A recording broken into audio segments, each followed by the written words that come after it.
Yo, it's me, CSCOTT baby, and I'm back with my review of the 1992 film Hellraiser III Hell on Earth, starring Doug Bradley, Terry Farrell, Paula Marshall, and is directed by Anthony Hickox.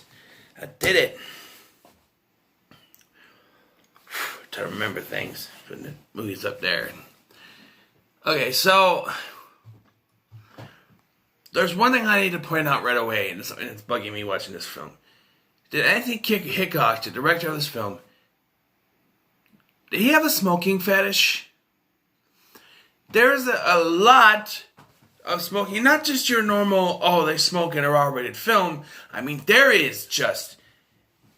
are, like, Paula Marshall, there's maybe like one scene where she's not holding or have a cigarette, in her hand or something. She gets turned into a Cenobite and she has a cigarette in her neck when she's a Cenobite. Like, almost just about every scene. There's maybe one scene, and that's the scene where she kills JP and feeds him to the Cenobite pillar, the pinhead pillar, that she doesn't actually have one in her hand. Otherwise, she's always has one in her hand or in her mouth or something. She even forces the main character, Joey, who tells her, "No, I'm quitting. I'm trying to quit." She forces her to smoke one with her. And then we see Joey smoking throughout the rest of the film. Thanks a lot. Whatever her name was, I forget her name. Thanks a lot. She was going to quit smoking, and now she's back to smoking again because of you. JP, who is the douchebag of the film, has sex while still smoking. It's in his mouth. I'm like, this director has to have some sort of smoking fetish. There's even a scene where Joey calls her cameraman for an emergency, and he's flipping through the channels trying to find this news story or whatever, and he has to put one in his mouth and light it before he can even get to looking for the... I'm like, I understand that smokers, they need, they have that addiction.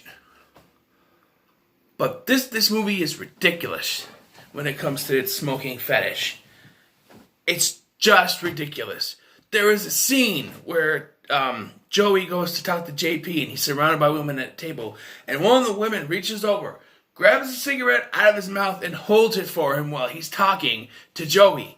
It's ridiculous. Now, I know the actor Doug Bradley, who plays Pinhead, was or is a smoker in real life. That, I know that. But the fact that it's not, like I said, it's not your typical, oh, it's a late 80s, early 90s R-rated film, we're going to have to have smoking in it. This is prevalent throughout the entire film. It's like smoking the movie, basically, with Pinhead popped in. I had to get that off my chest because it's just, watching this, it's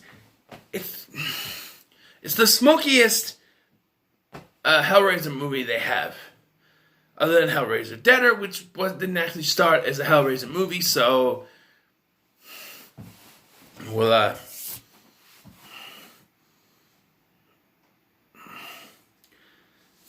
just kind of let that go. So the story here is that Terry Farrell plays Joey, who's a reporter who is literally reporting on nothing. I'm not kidding.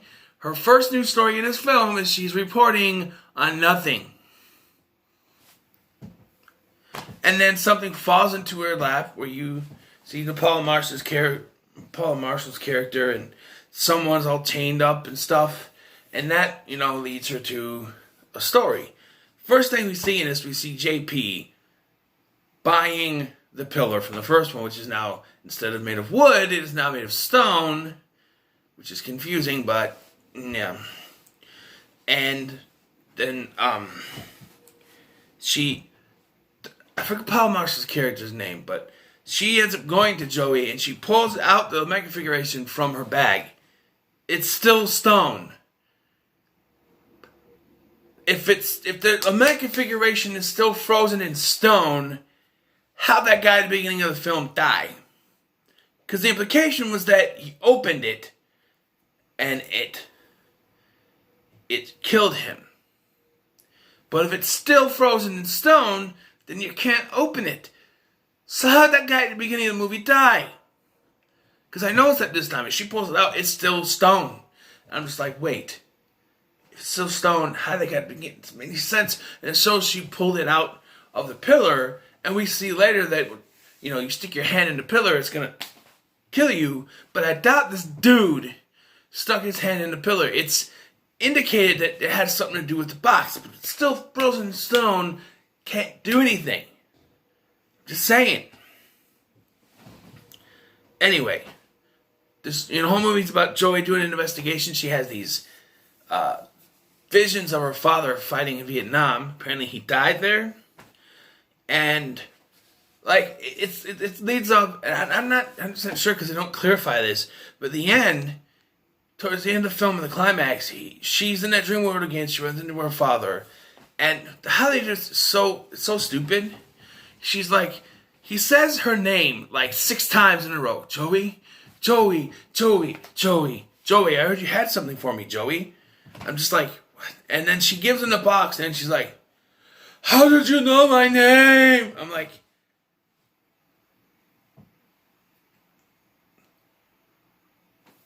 direction? Hello? Cut? Reshoot the scene? What is this? Why would she wait till after he said her name like 6 or 7 times? Give him the box and then be like, how did you know my name? You think it would have clicked in just a little bit sooner there, Joey. Just a little bit after like the first time he says your name. Because apparently she was born after he died. So in other words, her mom was pregnant when he went to war, then he died, she was born. So he never met her, he never knew her name. Why then did it take so long for her to figure out, for that to click? And just the delivery of it. How do you know my name? It's like, this is, no. Why didn't they reshoot that? It's so awkward. It's so awkward. No. Oh, this was all, so we're supposed to be led to believe that all these visions was Pinhead the entire time. Really. Other than her talking to Elliot Spencer, which is the human version of Pinhead. Other than that, we're led to believe that all these visions she had of her father in Vietnam was Pinhead. Despite the fact that Pinhead was trapped in a pillar at the time, and 2, he didn't even know who Joey was before she walked into the bar after he murdered everyone. Here's the thing. The thing is, they follow the Hellraiser format of someone needs bodies to become whole again.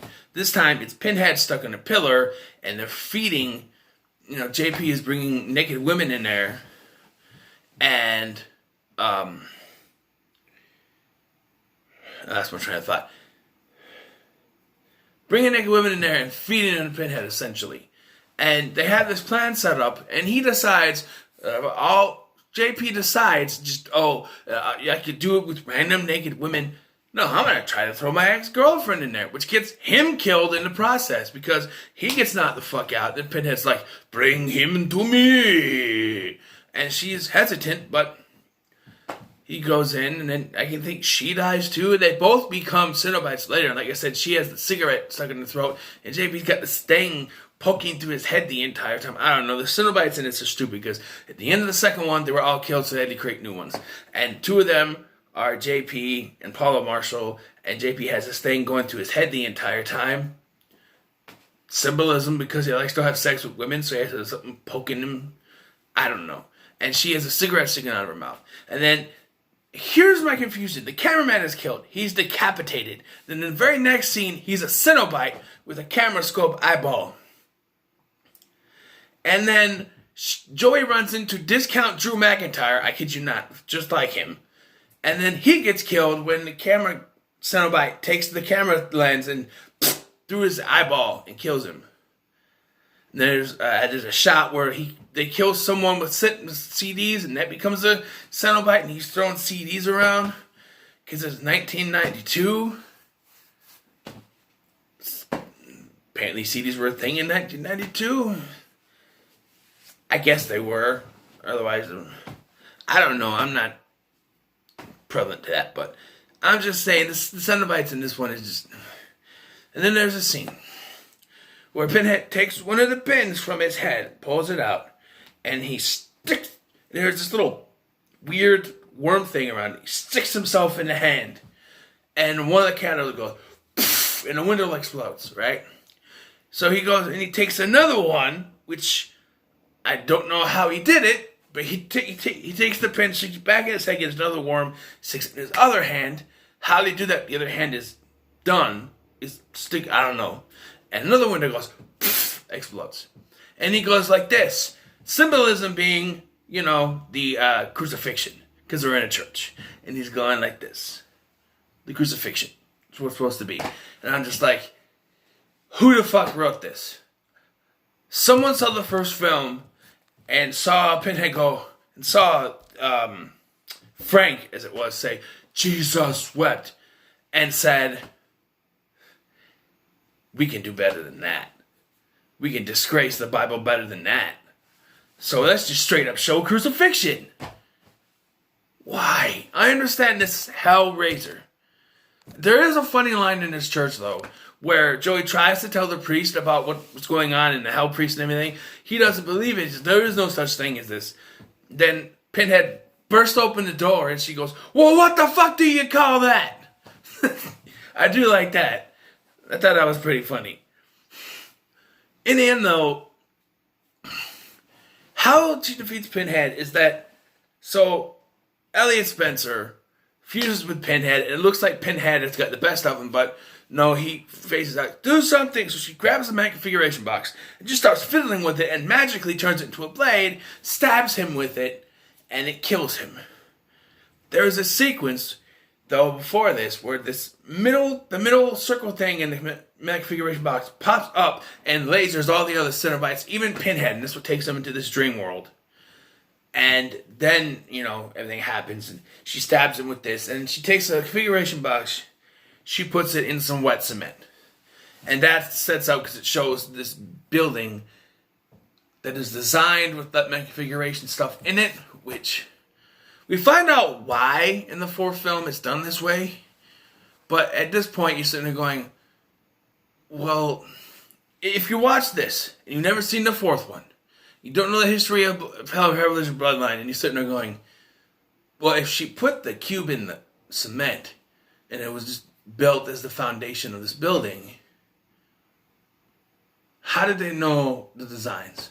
We find out in the next one how, but it's just confusing if you watch this standalone, separate from the other ones, except for the previous films. If you don't count the future sequels, and you're just going from here back, it's confusing. I've seen Bloodline, so I'm not acting stupid. I know why.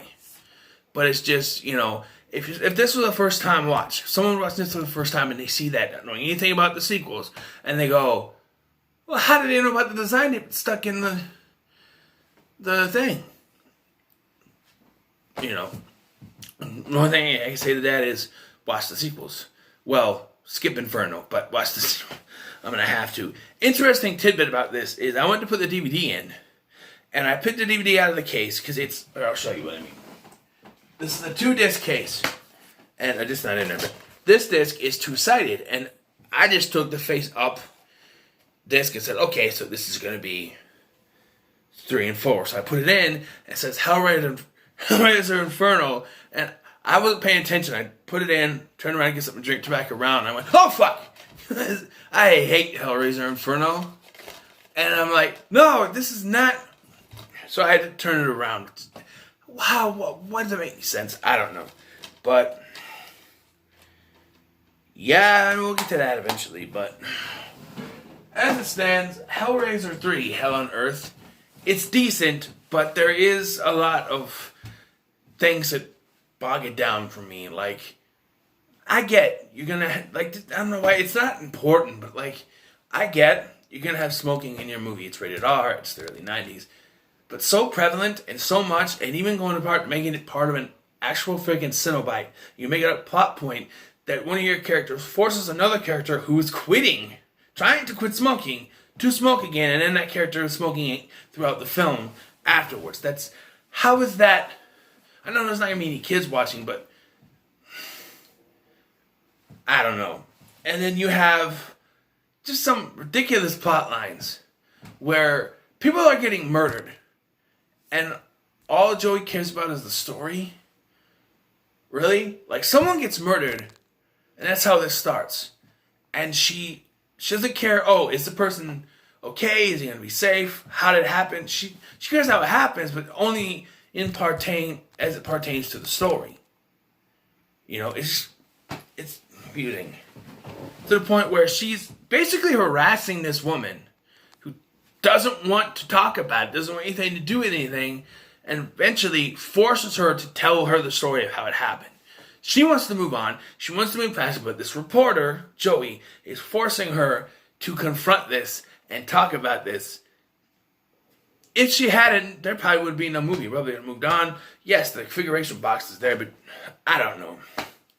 Probably still would have been something going on, but I'm just confusing. The Vietnam flashbacks, which may or may not have been a ploy by Pinhead the entire time, even though he didn't even know Joey at this stage. I don't know. But all in all, I'm gonna give it a 7 because I think it's okay as it pertains to the better films in the franchise. Yes, this is one of the better films. Trust me. Especially when you get to the directed DVD sequels, this is one of the better films. But there is problems with it, so it gets a 7. What are your thoughts on Hellraiser 3 Hell on Earth? Let me know in the comments below. Like, share, and subscribe, and I'll see you in the next one. I don't know what the thumbs up was.